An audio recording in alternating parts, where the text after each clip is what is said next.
Hi everyone, welcome back to another Calculus 12 video. Today we are looking at 3.2, which is acceleration, and I just finished doing a lesson with you on velocity, so this flows nicely into the next section. Okay, so just to start off with, I've put in the box here really what you need to get out of this, and that is that acceleration is our change in v, or change in velocity, over change in time. And you know A is acceleration, and the units for this would be in meters per second squared. Now if we look at the stuff over here, we know that change in velocity over change in time, I also could write as the derivative of velocity with respect to time, so dv dt. And again, to show you the other notation that also talks about derivatives, d squared x over dt squared. So basically that means we are taking the second derivative. That's what this notation and what this stuff up here indicates. Okay, so there's a couple of main points that I thought would be helpful. You don't have to write them down, but just worth mentioning. Acceleration, so here, is the rate of change of velocity. And then the next point is that acceleration is the second derivative. That is important. It's the second derivative of position with respect to time. I actually just did a quick video on a position time graph, so you'll hopefully be able to connect that with what we're doing today. Okay, so let's take a look at acceleration versus slope. For example, we have the speed of a particle is given as v of t equals negative 2t squared plus t. When, if ever, is the acceleration here equal to 0? Okay, so let's sort of start to tie a bunch of things together here. If this is our original function we're working with, and we know from before, I'm just going to write it up here, that a would be equal to dv dt. So basically, I want to take the derivative of this thing. And I want to set it equal to 0, because it's asking when is the acceleration 0. So I would just have 0 equals dv dt, which is just, oh gosh, that doesn't look like d. That's just the derivative of this function that we have, because notice that it says v of t, so we're already given a velocity function here. Okay, so that means, I'm going to just move this way to follow it along here. 0 would be equal to dv dt, so another way I could say that is d dt of my v function is this stuff that I had up here. So I'm going to put that just in brackets, negative 2t squared plus t. So remember dv dt, like this is the same thing, it's just that the stuff in green is the v, is the original function that we were given. So then moving along this way, I'm going to scroll this up so you can see it all, but basically what I am wanting to do is take the derivative of this thing and set it equal to 0. So 0 equals, now going through, luckily this is a nice and straightforward function that we're working with.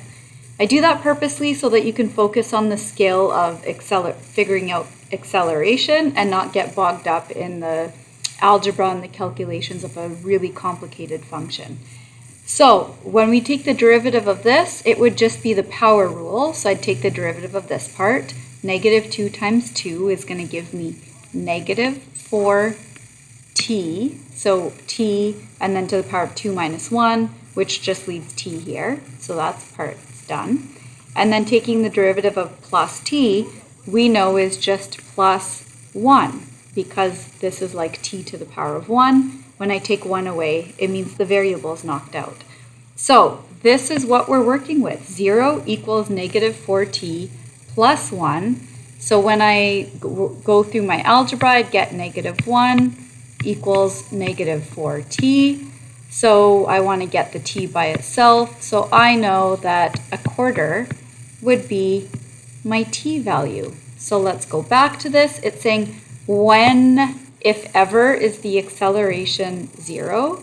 So we can say that it would be when the time is at 1/4. Like this. Okay, so I didn't ask for this, but I'm just going to quickly show you this so that you can start to put things into perspective and really sort of understand what it is that we're looking at. So in our original function, let's go back to it, negative 2t squared plus t. Basically, we know from before that that's like an upside down parabola. So we're going to have something that looks kind of like this. And basically to tie this in and to get you to understand what's happening, it says when, if ever, is the acceleration 0? Well, this is the graph for our function v of t. This is a velocity time graph, which was negative 2t squared plus t. And so where the acceleration is equal to 0 would be right here. So this is our point where t equals 1/4, where our time would be down here. So it's like right there, it's at 1/4. Because, again, just so you can really clearly see what's happening, I would be looking for the slope at that point, which would be where the acceleration would be 0, where the slope is equal to 0, because the slope of a velocity time graph is, and this is velocity here, the slope of a velocity time graph is what gives us acceleration. Okay, let's move on to another example. If we have an example where the position of a particle is given by this function, x of t, so this time this is a position time graph, like the one I showed you in the previous video, or a position time function. So this is not telling us velocity, this is the original position time function. So that's important to recognize and to note. But we do have a parabola again, 3t squared plus t minus 4.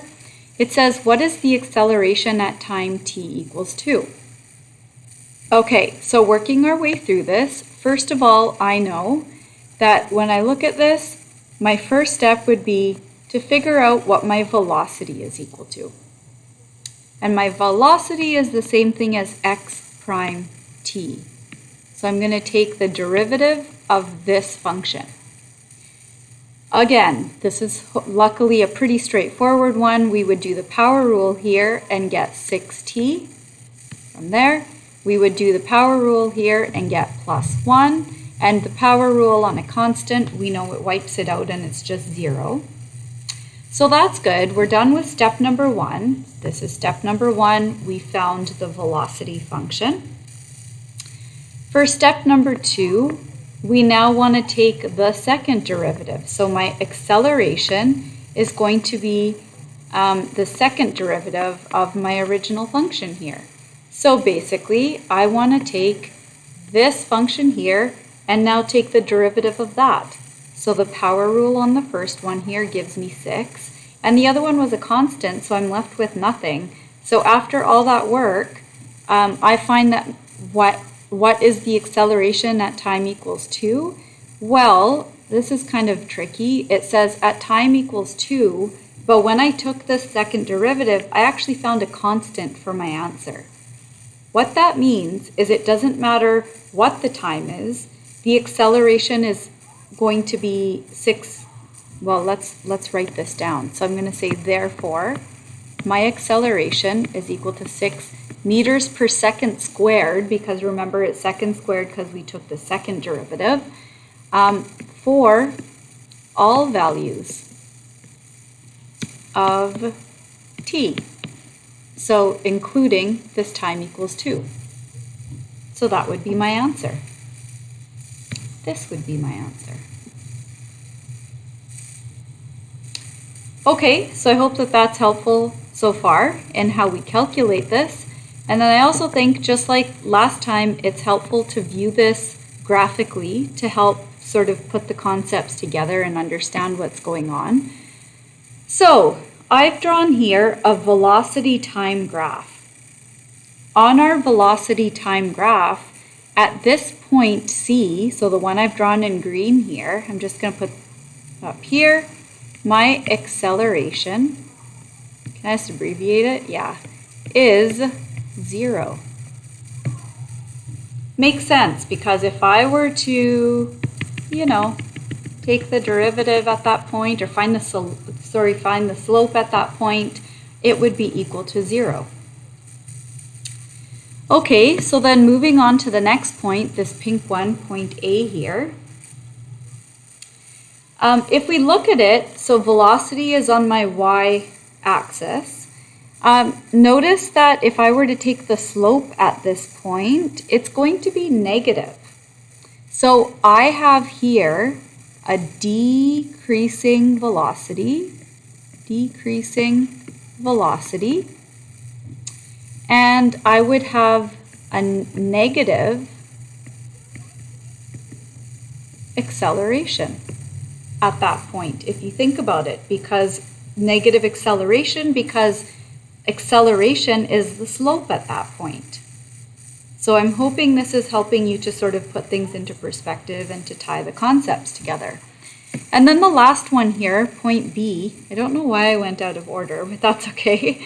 At point B, again, if we're just reading velocity, we can see that it's increasing at that point. So increasing velocity at this point. And what does that mean? If we have an increasing velocity, well, if I were to take the slope at this point, clearly I can see it's going to be positive. So I would have positive acceleration. So that's how to sort of tie in the algebra and the actual concepts that we're doing with the equations, and then to get a visual picture of what that looks like on a graph. And there's your work for 3.2, and hopefully you found that helpful.